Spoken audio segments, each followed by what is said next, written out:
एक बच्चा जो कभी अपना पूरा होमवर्क तक नहीं करता था, जिसे स्कूल के दिनों में पढ़ाई लिखाई कुछ खास पसंद भी नहीं थी, और आप जानते हैं जो कभी कबाड़ी बनना चाहता था, लेकिन आज वो हेडलाइंस बनाता है भ्रष्टाचार के खिलाफ। उनके काम का अंदाज, उनकी छापेमारी के चर्चे पूरे देश में हैं। उनके दमदार अंदाज का जादू युवाओं के सिर चढ़कर बोलता है। जी हाँ, आपने बिल्कुल सही समझा। हम बात कर रहे हैं हरिद्वार के डीएम दीपक रावत की। उत्तराखंड के आईएएस अफसर दीपक रावत की गिनती देश के तेज तर्रार अफसरों में होती है। अक्सर अपने अनोखे अंदाज में छापे मारने को लेकर ये सुर्खियों में बने रहते हैं। लोगों के बीच उनकी पॉपुलैरिटी कुछ ऐसी है कि फेसबुक पर उनके नाम से फैंस क्लब तक बने हुए हैं। हर साल आईएएस कई लोग बनते हैं, लेकिन दीपक रावत की लोकप्रियता इतनी अधिक है कि पूरा देश उन्हें जानता है। वो एकमात्र ऐसे डीएम हैं जिनका नंबर तक सार्वजनिक रूप से उपलब्ध है। वो सचिवालय से ज्यादा फील्ड पर काम करते हैं।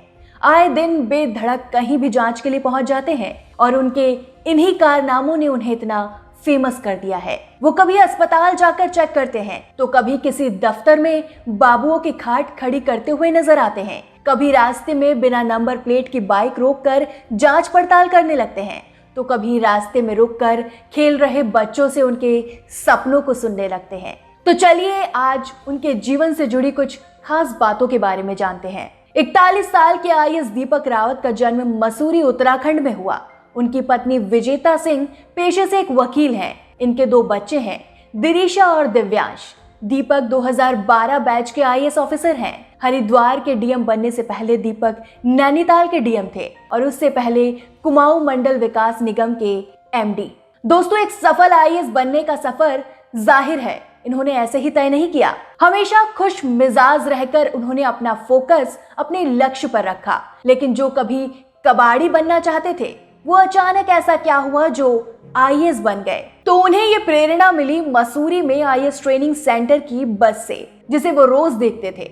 और देखते ही देखते उन्होंने ये फैसला कर लिया कि उन्हें भी एक आईएएस अफसर ही बनना है।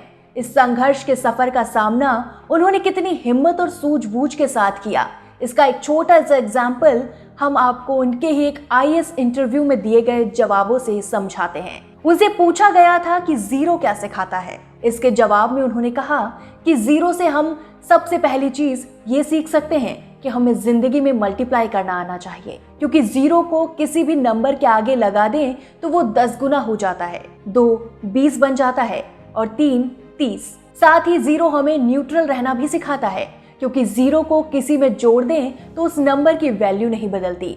ऐसे ही यदि किसी नंबर को घटा दें तो भी वैल्यू नहीं घटती। और इन दोनों बातों के अलावा जीरो का मतलब है कुछ नहीं। हमें लाइफ में ध्यान रखना है कि हमें इसके नीचे नहीं गिरना है। तो दोस्तों, याद रखिए, आपको अपने जीवन का जीरो नहीं बल्कि हीरो बनना है। जिंदगी की हर सुबह हमारे लिए कुछ नया लाती है, नए चैलेंजेस, एक नया लक्ष्य जिसे हमें ढूंढना है। तो ये हमारा फर्ज है कि जिंदगी के इन सुनहरे अवसरों का सही दिशा में उपयोग करें। हो सकता है आप में से कई लोग ऐसे भी होंगे जिनके पास इन मौकों को तलाशने या इन अवसरों को पाने के अवसर भी नहीं होंगे। तो जिंदगी में कमियां निकालना बंद करो और जो है उसके साथ आगे बढ़ो।